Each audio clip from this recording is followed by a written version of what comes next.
Okay, and is it still morning? I think it's still morning or night.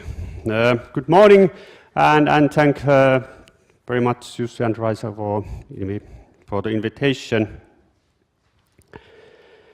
My topic about imagination in education is mostly about imagination, and I'm intended to present you some philosophers who have said something about imagination more than that it's just imagination.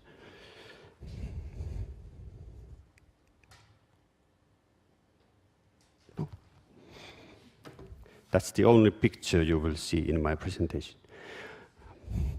But I'm stuck with this picture because it's a story about you know it, Baron von Milhouse, who has got into the swamp, and he rescues himself from drawing his out of the swamp with his drawing from his own pigtail. And as horrible as it is, I think it describes also our situation in our today's world. Used to we maybe had the god or gods who would come to a rescue, but we destroyed them.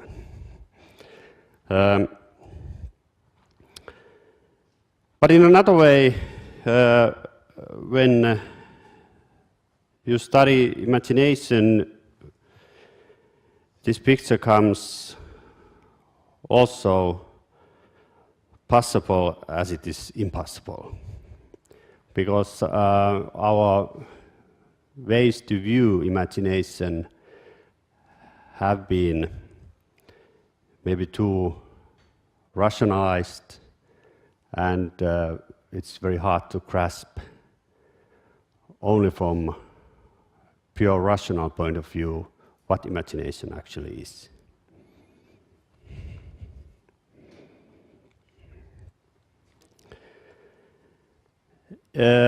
Pelaprat and Cole, who are cognitive psychologists, criticize their colleagues that still in main research in psychology, imagination is described as something that its ability to produce images that are not present, and as such those images are unreliable and just come and go.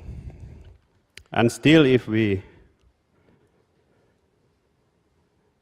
try to describe some essential parts of that, what is to be a living being and especially a human being, we are future-oriented, and future is something that is not here. It's somewhere. And if we don't have future, we don't have nothing. So we have to have some ability, some faculty that creates the future, meaningful future. And it's not reason, it's not the senses.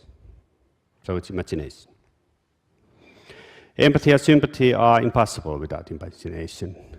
It's hard to just reason out what, for example, Väinö is feeling now. I have to use my imagination. Storytelling, mythologies, myth of progress, the images that are offered to us now as the new age of artificial intelligence or robots are products of imagination and images. Though they are offered us as facts of undeniable future. Educational situations, as Rebecca showed in educational situation is impossible to understand without imagination. And last, it is instituting the society, they rely on what Cornelius Castoriadis calls social imagination or social imaginary.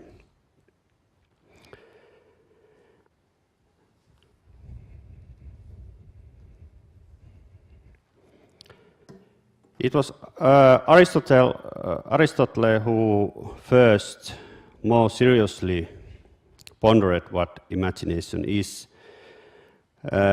Plato had this quite straight view about art and imagination. However, Plato wrote very powerful product of imagination, which is allegory of the cave. And for us to understand what it's about, this allegory of cave, it requires imagination. Actually, we should, and Plato says that this allegory of the cave is a story about us. And then to understand that, we have to have picture of our state as we are now. We have to have a picture of us in that cave, and then we have to have a third position where we look these different situations. And you can do that with reason or relying on sense information. Aristotle is not very clear about his views about imagination, but he comes to the conclusion that there is no moment where the imagination is not present.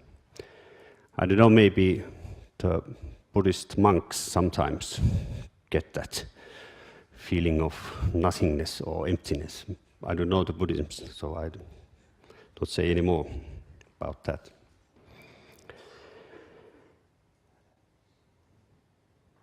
And Aristotle also makes this distinction between action and just doing. When we do things, we don't have to have meaning of it. We just do something. But most of human meaningful living is action, and action is also something that relates to the future, and the future is, again, as I explained earlier, relies on our possibility to see into the future, to something that is not present. David Hume pointed out that imagination is an independent part of human mind also. And with imagination we can go to places that are not existing, to times that are not maybe never come. And I can even imagine myself to the 1800th century or something like that. But Hume points out that imagination is not knowledge, because knowledge comes only from the senses and from the impressions that sense information gives us.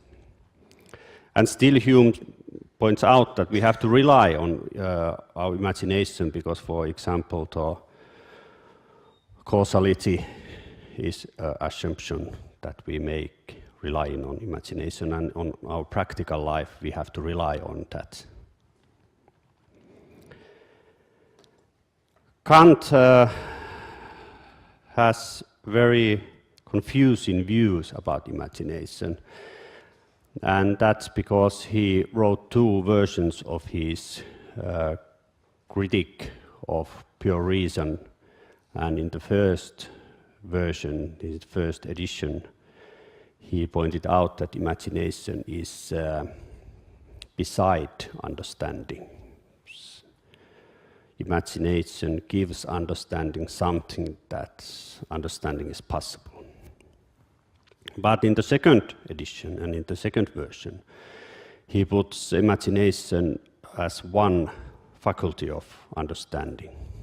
So there is understanding, sensibility, and reason. Imagination, sensibility, and reason. And Kant points out that imagination is blind. We don't have any views or pictures of the imagination itself. It's blind in that but it's constantly on work, doing something, giving us some sense of the world.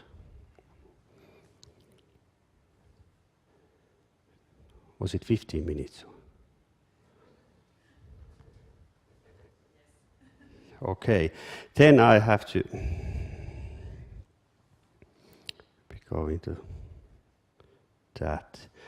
Cornelius Castoriadis talks about social imaginary, and that has something to do with this structural evil or whatever it is. And actually, when Rebecca said that the evil is in us, that's true according to Castoriadis, who would say that that's part of our social imaginarities, certain concepts like man, woman, child, animal, reason, or for example, that we rely more on quantities than qualitatives.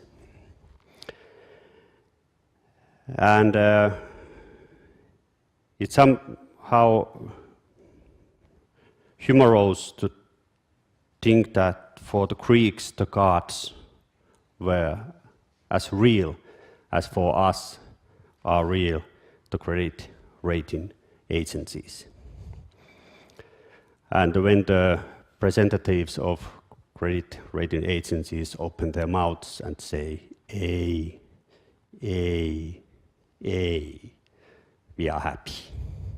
And when they say A, B, minus, then we get scared. Just like the hate of the gods. And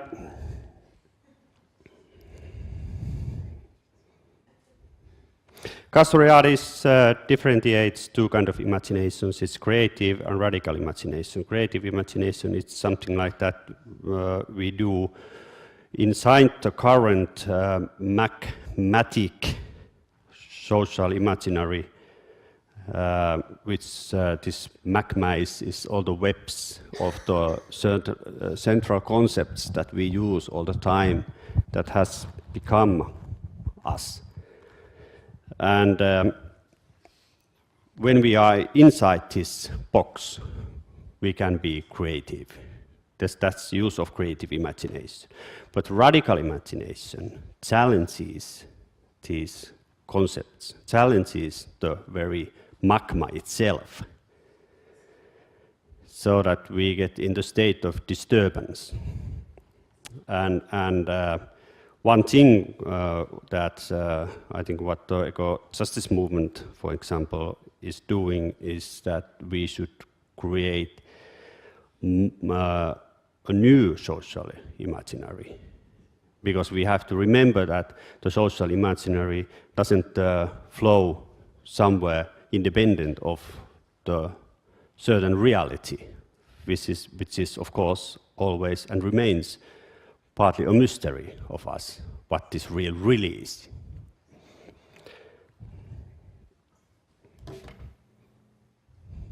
She's looking badly. 10 minutes for the questions, is that okay? Or yeah. Maybe.